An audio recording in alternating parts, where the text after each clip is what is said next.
There's a new Boston town and her name is Nadine Memphis. Shooter episode 6, Killing Zone, starts right now. You're tuning into the destination for TV superfan discussion, AFTERBUZZ TV. And now, let the buzz begin. This song is so cool, right? I loved it. The voice, the vibe. Shout out to you, Cuckoo. What is up, you guys? Welcome to Shooter episode 6. My name is Desola Balogun. I'm your host today. You guys, you can follow me everywhere at Desola B. And who am I here with? Hey, you guys. My name is Mariann Shaginian, and you guys can find me on all socials at Mariann_Shag.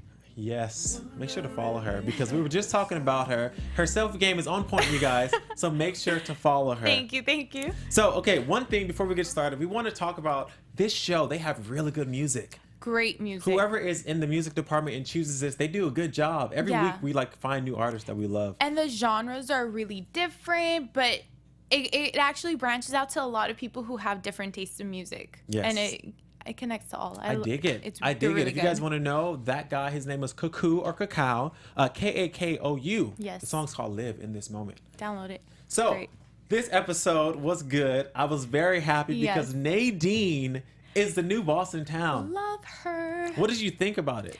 I think she is Superwoman. Literally. I think she did an amazing job.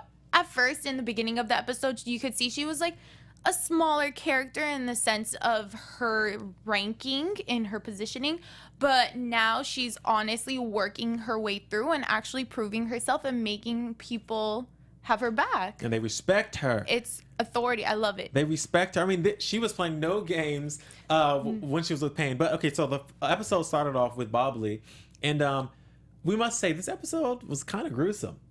Yes. There was a lot of gruesome things that happened. It started off with Bobley slitting a guy's throat. And I was kind of excited. I liked it. You were covering your eyes the entire time. It was pretty. She was like, I thought it was great. I thought the action scenes were perfectly put together. They were really believable.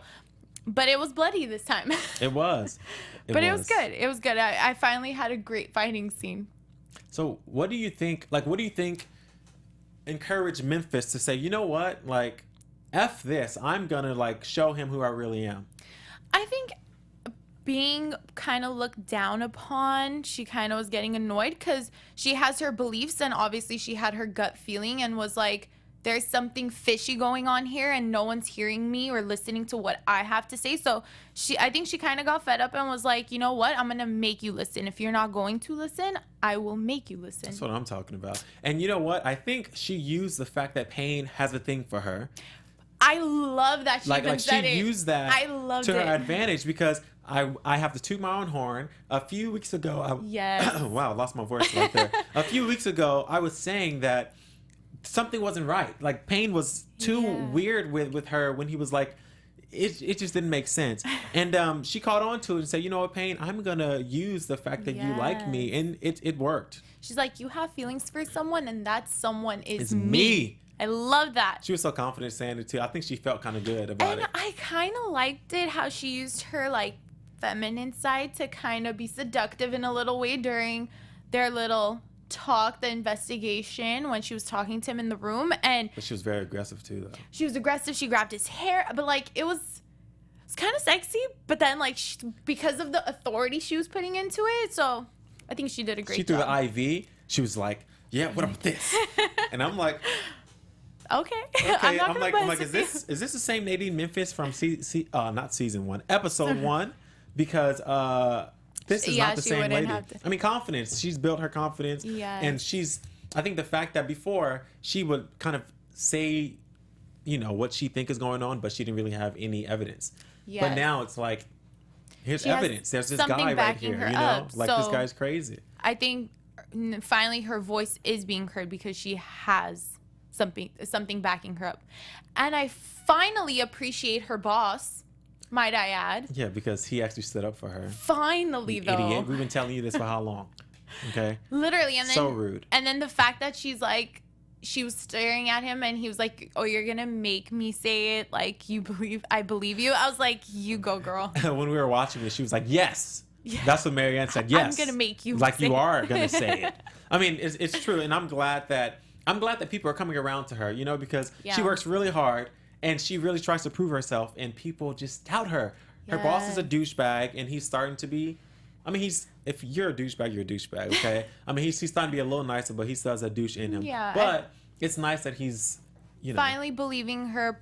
I think it's more so recognizing like her work too. Yeah, recognizing her work, and maybe he was having a few trust issues here and there. I guess maybe it's that, but like the fact that she has something to. She's literally dealt her cards in front of him with like all the pieces of the puzzle she's found. So he needs to believe her, or else he's gonna look dumb if he doesn't. You know, we need to start a Twitter hashtag.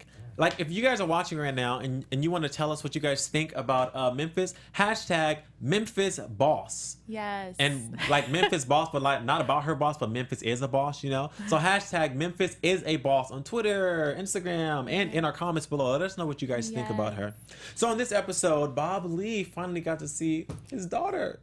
Yeah, I think that scene entirely was really sweet. I think it needed a little bit of that softer side to the show when he was finally with his family and his daughter, and it was really sweet. Even though it was kind of interrupted with the news of his friend's mom being gone. Donnie's mom, yeah. Donnie's mom, randomly disappearing. Even though it's not random, we know he knew what it was. We knew exactly what it was. He said it must be Isaac. But I think it was really sweet, and the daughter was like super excited. I like her now. She was. Can I say she was really like calm mature about seeing him and handling it? I was like, because she knew he was alive. Remember in the beginning, she said, it, so "Daddy's not dead." Yeah, so I really liked the scene. It was cute. She was very mature when I was watching. I was like, you know what I thought? Honestly, I said, I wonder if they shot these scenes like her, like first episodes. And that one, like months apart. She just seemed older. Different. Yeah, like she was really annoying in the beginning, like very whiny, and I did not like her at all.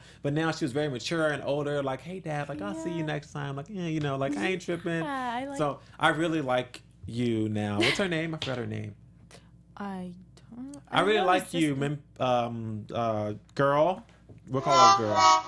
Yeah, you saw that, Dad. We like you, girl. But her mom. We don't know Julie. Yeah, well, Julie, we know her. I love her mom. Her mom is cool. What did you think about the scene when the paparazzi came up to them? The publisher guy or like the writer guy who wanted to do. Yeah. Well, the paparazzi was there with the camera. Remember? Oh, I think the paparazzi part, she handled it really well. I was almost thinking that she's gonna slap him or do something, I wish and I was like, say anything though. Yeah, she couldn't, but like I think whatever she did say, she handled it very well. It wasn't like, oh, she was being rude or anything. She was just like, walk away, like, I'm holding my kid, back off. What'd you think about the fact that she went to her? I kind of felt bad. She went to her bank account and she was ready to take out some money, and then she's like, oh, there's $14 in here. Yeah. And then of course the little girl showing her annoying side. What's wrong, mommy? Like, I'm like, oh man. Oh, I felt bad. I did feel really bad, and then the paparazzi didn't add much to it right after, but it was like things piling up, and then the book writer coming after. What a coincidence that you check your account and there's $14 and he offers you 6 figures to tell your story. Would you have done it? No. Because I feel like it's hard to make people believe something if they don't want to believe it. So clearly there is evidence that Bob Lee isn't the person who shot the president, obviously. But even though there is that evidence, there's a lot of people against it and like who have really big positions in the government. So if they wanted to make it seem flawed or untrue, it would be. And I think that's something that also I respect on her part, because it is her family and she's trying to protect her family instead of like having all their secrets and life out in the open. So you don't care about the money? I don't think money is. So you just live off the $14 forever, huh? I will live on. I'll figure out another way. Okay. She's a lawyer. I was thinking, I said I might have to like talk to the book publisher real quick. just to say a little something like, I don't know. I guess you know what? It makes sense why she didn't do it, because Bob Lee is always in control of everything. But and she knows she's good. She's always very protective of him too. So as much as he wants to protect his wife and his daughter, I feel like as a mother, she wants to protect her husband and her daughter as well. So I feel like they both are on the same thinking path when it comes to that. Mm-hmm. Yeah, that's fair. Now, what did you think about O'Brien? I loved him. I honestly thought he was an amazing character. His sarcasm was always on point. Like he was a little rude here and there, but he had that sarcastic feel that, like, when he was giving his responses, I was just like, oh, that's so clever of you to say, you know? But I think as much of a asshole as Bob Lee said O'Brien is, I think he's also he was a true friend, trying to help Bob Lee out whenever the more of the spies and security were coming after him. He was a good actor.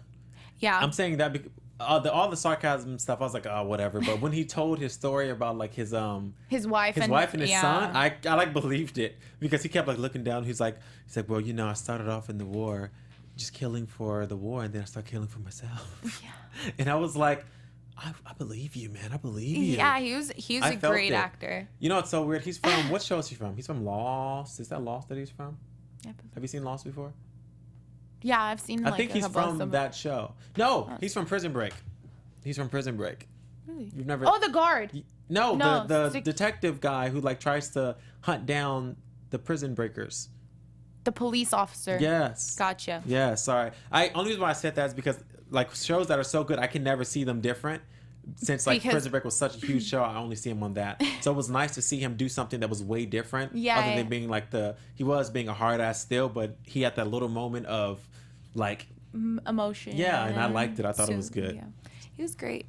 And I really liked how he, toward the end of the episode, he gave his gun away to Bob Lee, the Black King. I mean, that's the least he can do after Bob Lee saved his life. Yeah, but when he first met or saw Bob Lee, he was like, yeah, that's mine and all that stuff. But then he, like, I honestly was actually really surprised that he was giving the gun. I didn't anticipate fair. it. I didn't think he would do it. But I feel like Bob Lee did save his life, literally. He shot the guy, because if he wouldn't have, he would have died. So you have to show respect somehow, you know? I did think that the end was very dramatic, though. Like, I was like, okay, here's one thing about shows and movies that I don't like. I hate the walk away and then you call their name and then they're like over the shoulder turnaround. So dramatic. Yeah. They did that like 3 times in a row. I was like, that's enough. Like he started to walk away and then he was like, Bob Lee. No, he said, hey. And he turned around. Then he walked away again. Bob Lee. Then he did it. I'm like, come on, you guys. Like, do people do that in real life? Do you do that? No. Like, I don't wait till someone walks away. But I think it adds that dramatic effect which they needed. Once is fine, but 3 times it's enough. You guys, enough, please. I'm just saying. So, what else happened in this? Okay, so Payne finally gave Nadine information. Annex B. Why do you think he did that? I honestly think it's because he likes her. I agree. Because I feel like he was like he was answering it really, like, all her questions very well to a certain point where he wasn't giving any information, and then the second she put her little show of like going behind him and putting her hands on his shoulder and he's like, ooh, kind of having that like affectionate, intimate moment, I think it kind of broke him, because the second like she pulled his hair back, he like gave out Annex B. And then, like, afterward, No, he didn't. No, not then. No, remember the, did he? Yeah, Annex B was when she pulled his hair, and then the boss came in before. Right at that moment, he said it. And then the second time into the little room, he said Hugh Meacham got away. He's like, what the hell? I shouldn't be telling you this, but I like you. Yeah. He really likes her. He does. I'm like, even though he's a psychopath. I'm like, can you calm down? She's like, oh my God, yeah, I want to see them together. No, I'm still calling Bob Lee and Memphis. I know, I don't know. I feel like some incident's gonna happen where they're gonna like kiss or something on accident, and it's gonna like mess. Probably season 2. Can I just say, in a very weird way, even though Payne is crazy, I kind of feel like him and you find him charming, don't you? It's not even charming. I think he's so off that it just works with Memphis, I guess. I don't know. It's a little weird, but I feel like they might have a little moment of maybe he saves her. We see what kind of guy she likes. No. She's like, I mean, I know he's crazy. I know he's like a murderer and an assassin, but I mean, he's cute. This girl over here, you got to watch out for her. We've gone over this many times, many episodes. You say some crazy stuff, and now this is another one. Keep going. Sorry. I'm just saying. But I do feel he might actually, in a situation, because he cares about her so much. That would be interesting. Might, like, protect her, save her, or they might have, like, a little friendly moment. I'm not saying anything like that. I don't think so. I hope not. That would be really weird. You know what? I just think I knew that eventually his like for her will come out. I'm not gonna say love because I don't know if he loves her, but his like would like benefit her eventually, and it did. Yeah. Because he's like, you know what? I'm gonna give you some information. I'm already locked up. You're right in front of me. We've been talking for so long. I'm staring into your beautiful brown eyes. He's like Memphis. Meacham. And then we found that Hugh Meacham was his first name. Meacham was very bold in this episode. The fact that he actually went to Memphis. What did you think about that? Oh my God. He kind of gets under my skin. He annoys me a little, but like, I mean, I give him props. He's like Isaac. He's too bold. Like they think they're just. Yeah, like, nothing's gonna. I'm untouchable, basically. Exactly. And I can't handle that. But I think that also kind of threw him under the bus too, like him going and saying, yeah, well, my name is used, then I have to protect it. And I'm like, oh my God, get out of here. I feel like it's one of those things where you kind of, it didn't end that way, but I think when he first went, it was one of those things where it's like, you want to go and show like you have nothing to hide. Yeah. So you just want to go on like, oh, here's my file. Like there's nothing for me to hide from. But then as the conversation went on and you saw Memphis, she brought up, what's the name? Axta, whatever. The NXB. Yeah, I said Axta. She brought up NXB and he's like, oh, I don't want to talk about that. Well, number one, if I did know, number two, yeah, you know, that just gave it away. It's like, okay, you look super fishy by not even answering my question. But at that point, I think he's like, oh, she knows, like I can't hide from this anymore. Yeah, like, I think him and Johnson already had a feeling about Memphis knowing. I think, well, in the beginning of the episode, he also told Johnson that like we need to keep an eye out on Payne so he doesn't give out information. But then Payne got arrested by the army or military or whatever. How? But see, I think that's the question that needs to be answered, or like who set it up, who got him out. Because it wasn't army. Meacham, it wasn't Johnson. Yeah, unless he already had protection from the army, or. Well, they arrested him though, didn't they arrest him? He left in cuffs. Yeah, but no one else has any information on him but the army. So I feel like that might have been like his escape route, possibly. I don't know. I think we'll find out next episode for sure. We will will find out next episode. What do you think's going to happen next episode? And now, your AfterBuzz TV predictions. I have to say, it didn't look too promising. I'm not going to lie. The preview was very like, oh, okay, like nothing happens. I don't know. It wasn't interesting to me. What do you think? I can't like exactly say what I believe is gonna happen, but I feel like Memphis is gonna get more support from her boss so they can figure it out and see how they can actually get to Meacham and stuff and Payne and all that stuff. And I think Bob Lee is gonna possibly come back, and I feel like it'll be smart because what he needs is technically to figure out who else has the same rifle of like the Black King rifle. So if he finds those 3 rifles, he'll figure out who is the shooter. So I feel like maybe he'll use his techniques and tactics and all his good stuff to kind of maybe get through Johnson or the army to see if he can trace people down and see who has these guns. I really don't know what's gonna happen, honestly. I mean, I saw the little preview, but I'm not too excited for the next episode, but I'm hoping that it will be one of those episodes that it doesn't look too good, but it is going to be good, you know? Exactly. Because it was very underwhelming from the previews, but I am excited to see what happens. Overall, I think the season's going pretty well. Yes. And, yeah.